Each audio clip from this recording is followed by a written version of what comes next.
Itu munculnya maulid di tahun pas Imam Ahmad terakhir tuh, 10 tahun sebelum meninggal, 230 Hijriah, oleh orang-orang Syiah yang ada di Mesir. Itu mereka lakukan.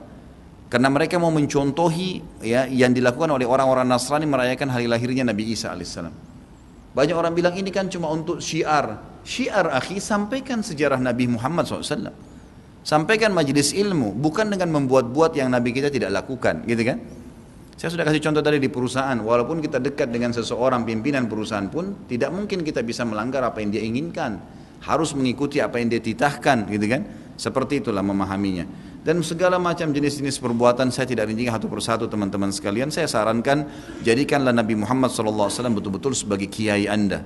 Kalau mau kerjakan sesuatu tanya, Nabi Muhammad SAW kerjain enggak? Kalau enggak cukup. Kita enggak lebih pintar dari Nabi SAW teman-teman. Dan beliau diutus untuk dicontohi. Yang diperintahkan saja sudah padat, sudah banyak. Untuk apa buat-buat lagi? Udah banyak gitu kan? Dan anehnya teman-teman yang buat acara maulid ini subhanallah banyak sunnah Nabi yang ditinggalin. Banyak, melimpah sunnah Nabi gak dikerjakan. Banyak sekali, kita temukan kukunya masih panjang, hal yang kecil. Istrinya belum pakai jilbab, dia masih belum datang ke masjid sholat 5 waktu, banyak. Rame-ramein aja pada saat acara itu saja, itu pun tidak ngerti apa itu acara. Datang baca salawat, berdiri tengah-tengah, padahal dianggap ruhnya Nabi SAW sedang lewat tuh. Itu keyakinan mereka itu. Coba tanyain gitu kan, memang sudah begitu. Jadi tidak cukup dengan kata-kata baik.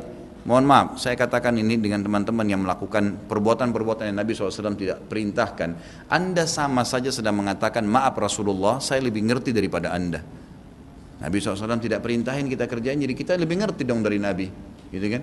Padahal kita disuruh menjadikan Nabi Muhammad SAW sebagai suri tauladan. Yang disuruh saja, jangan tambah-tambah, cukup.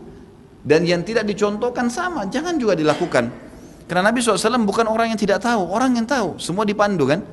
Berarti di sini masuk dalam mengerjakan apa yang diperintahkan, meninggalkan apa yang dilarang dan yang tidak dicontohkan. Karena di sini dilarang itu bisa Nabi SAW larang atau Nabi SAW sengaja tidak lakukan untuk menunjukkan kalau itu tidak boleh. Kan seperti itu. Semoga Allah berikan hidayah.